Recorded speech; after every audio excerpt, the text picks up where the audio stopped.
Hello everyone, welcome to my YouTube channel. तो आज हम स्टडी करने वाले द एडवेंट ऑफ यूरोपियंस का पार्ट 3, जिसमें द इंग्लिश के बारे में आज हम स्टडी करने वाले। तो थोड़ा सा हम इसका टाइमलाइन देख लेते हैं। वो आए थे 1608 में, ठीक है। तो इसको लाइन बाय लाइन देखते हैं अब हम। British explorer came to India in 1599 by land route before East India Company. Okay, EIC मतलब East India Company. Okay, so जो ये जो ईस्ट इंडिया कंपनी, ये क्या है, कंपनी है, ठीक है, जिसको ट्रेडिंग करने के लिए राइट दिया गया था, ठीक है, ब्रिटिश अथॉरिटीज के द्वारा, ठीक है। क्वीन एलिजाबेथ ने एक कंपनी बनाया था, ईस्ट इंडिया कंपनी, ठीक है। तो वो कंपनी आने से भी पहले हमारे जो ब्रिटिश एक्सप्लोरर है, जो उस टाइम पे सर्च कर रहे थे, ठीक है, नया नया जगह का डिस्कवरी हो रहा था उस टाइम पे, ये जो ब्रिटिश एक्सप्लोरर है वो पहले ईस्ट इंडिया कंपनी से हमारे इंडिया में आ गए थे, ठीक है। Formation of east India company, तो कब ईस्ट इंडिया कंपनी बना था? वो बना था 1599 में, ठीक है। Queen Elizabeth granted trading rights for 15 years on 31 दिसंबर 1599, ठीक है। ये जो क्वीन एलिजाबेथ है, ठीक है, वो क्वीन थी। तो वो क्वीन ने क्या किया कि ईस्ट इंडिया कंपनी को वो इंडिया में ट्रेडिंग करने के लिए राइट दिया, ठीक है। वो राइट दिया था सिर्फ 15 इयर्स के लिए, ठीक है। वो इंडिया में ट्रेडिंग कर सकते, ईस्ट इंडिया कंपनी इंडिया में ट्रेडिंग कर सकते हैं वो सिर्फ 15 इयर्स के लिए, ठीक है। ऐसा परमिशन क्वीन एलिजाबेथ ने दिया था इन द ईयर 1599, ठीक है। लेकिन बाद में फिर एक किंग आते, ठीक है। किंग का नाम है, क्वीन एलिजाबेथ के बाद किंग आते, द किंग जेम्स वन, ठीक है। फिर जेम्स वन ने इन द ईयर 1609 में क्या किया, वो जो राइट दिया गया था क्वीन एलिजाबेथ से 15 इयर्स के लिए, उसको एक्सटेंड करके उन्होंने अनलिमिटेड बना दिया, ठीक है। जब तक द ईस्ट इंडिया कंपनी जब तक चाहे तब तक इंडिया में ट्रेडिंग कर सकते हैं, ठीक है। वो परमिशन को क्या कर दिया, एक्सटेंड कर दिया, ठीक है।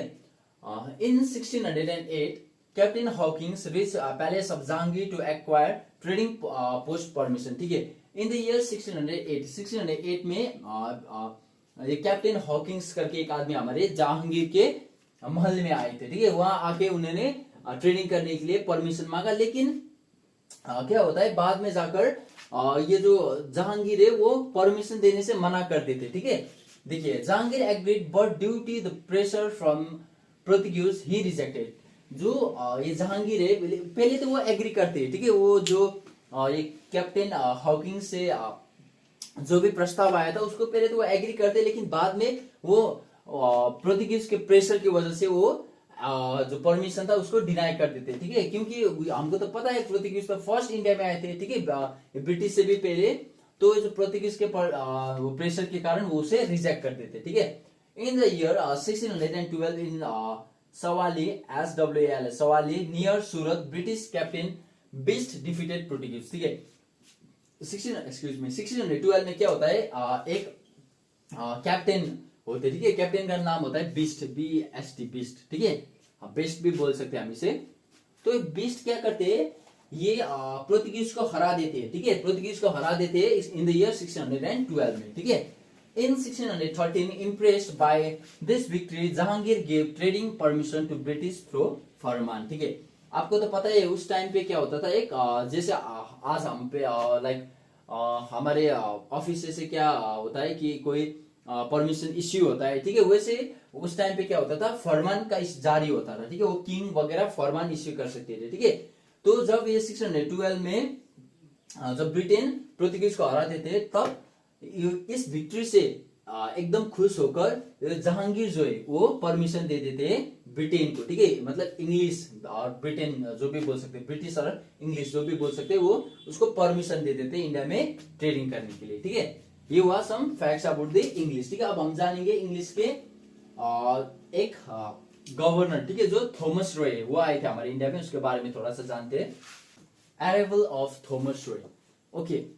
In 1615, ambassador of James I, Thomas Roy arrived at the palace of Jahangir, stayed till 1618. Okay, तो ये जो थॉमस रॉय, ठीक है, ये कौन थे? ये थे एम्बेसडर थे, ठीक है। किसका? जेम्स वन का। जो हमने पढ़ा था ना, जेम्स वन आगे पढ़ा था, वो जेम्स वन का वो क्या थे, एक एम्बेसडर थे, ठीक है, ये थॉमस रॉय। तो वो अराइव, वो आते हैं जहांगीर के पैलेस पे, ठीक है, जहांगीर के महल पे आते वो इन द ईयर 1615 में, और वो रहते टिल 1618 तक, ठीक है। वो 3 साल तक जहांगीर के महल पे वो रहे थे, ठीक है।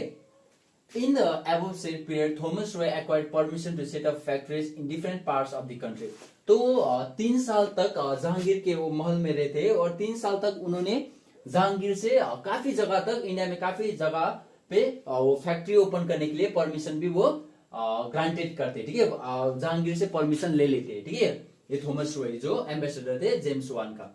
इन 1619 ही रिटर्न, वो परमिशन लेके वो फिर रिटर्न हो जाते हैं, फिर इंग्लैंड पे वो रिटर्न हो जाते हैं, ठीक है।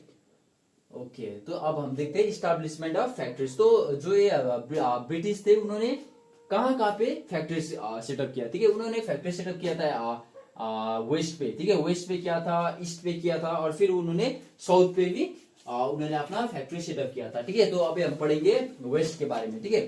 टिल 1619 आगरा जो यूपी में पड़ता है, अहमदाबाद जो गुजरात में पड़ता है, ठीक है, वडोदरा जो गुजरात में पड़ता है और बारूच जो गुजरात में पड़ता है, ठीक है। इन जगह पर उन्होंने 1619 तक उन्होंने फैक्ट्री बनाया, ठीक है। इन 1668 king Charles II of England gave east India company Bombay on annual rent of 10 pounds. देखिए, ये जो किंग चार्ल्स थे वो मैंने पार्ट 1 में पढ़ाया था, ये कौन थे, ये इंग्लैंड के प्रिंस थे, ठीक है।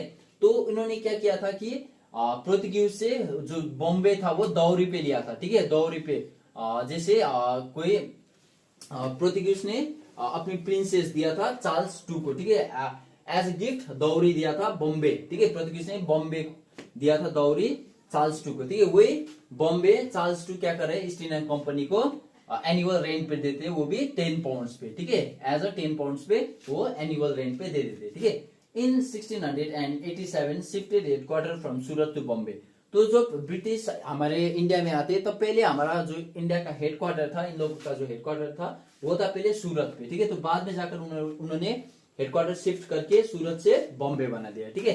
तो ये था कुछ थॉमस रॉय के बारे में और जो उन लोगों का सेटलमेंट और फैक्ट्री का सेटअप पढ़ा हमने वेस्ट के बारे में, ठीक है। अभी हम पढ़ेंगे साउथ के बारे में, उन्होंने साउथ में कहाँ पे अपना फैक्ट्री सेटअप किया था, ठीक है। Okay, settlement in south coast. 1621 में उन्होंने साउथ कोस्ट पे सेटलमेंट किया था मछलीपट्टनम में, ठीक है, जो आंध्र प्रदेश में पड़ता है। 1626 में उन्होंने किया था अमरगांव, ठीक है, जो नियर पालीकट पे पड़ता है, ठीक है, जो आज तमिलनाडु में पड़ता है, ठीक है। 1639 45 factory and at Madras Fort Saint George, ठीक है। उन्होंने 1639 में क्या किया था, उन्होंने अपना सेटलमेंट किया था मद्रास पे, ठीक है। उन्होंने एक फैक्ट्री बनाया था, ठीक है, मद्रास में, और उसे फोर्टिफाइड करते, उसे एक चारों तरफ से उसे प्रोटेक्टेड एरिया बनाते, ठीक है, और उसको फोर्ट को नाम दिया उन्होंने सेंट जॉर्ज, ठीक है, वो फोर्ट बनाया, सेंट जॉर्ज फोर्ट बनाया। ये था सेटलमेंट इन साउथ कोस्ट, ठीक है। अब ये पढ़ेंगे सेटलमेंट ऑन ईस्ट कोस्ट, ठीक है। 1633 हरिहरपुर एंड बालासोर जो पड़ता है उड़ीसा में, ठीक है, उन्होंने 1630 में हरिहरपुर और बालासोर में अपना फैक्ट्री बनाया था, ठीक है। 1651 में उन्होंने बनाया था हुगली पे, जो आज वेस्ट बंगाल में पड़ता है, ठीक है, और उन्होंने अपना फैक्ट्री बनाया था पटना पे, और 1690 पे बनाया था सुतानुती, ठीक है, जो आज वेस्ट बंगाल में पड़ता है। तो ये था कुछ सेटलमेंट और factory establishment in south coast and east coast, ठीक है। और हमको तो पता है ये जो ब्रिटिश थे वो काफी टाइम तक इंडिया पे उन्होंने अपना कॉलोनी बना के रखा, ठीक है। जब हमारा इंडिया इंडिपेंडेंस होने तक उन्होंने अपना कॉलोनी बना के रखा, ठीक है।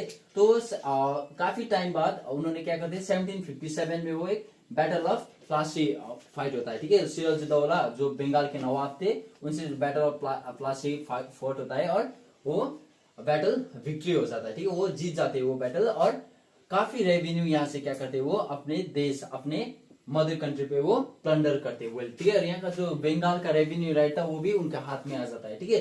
तो उन्होंने 1757 से 1857 तक इंडिया का जो भी वेल्थ था, काफी वेल्थ इंडिया से उन्होंने प्लंडर किया अपने मदरलैंड पे, ठीक है। तो ये था कुछ हमने स्टडी किया कुछ इंग्लिश के बारे में और ब्रिटिश के बारे में, ठीक है। और ये इसके साथ हमारा ये थर्ड पार्ट कंप्लीट होता है। अब हम दूसरे पार्ट में जानेंगे द फ्रेंच के बारे में। Okay, thank you.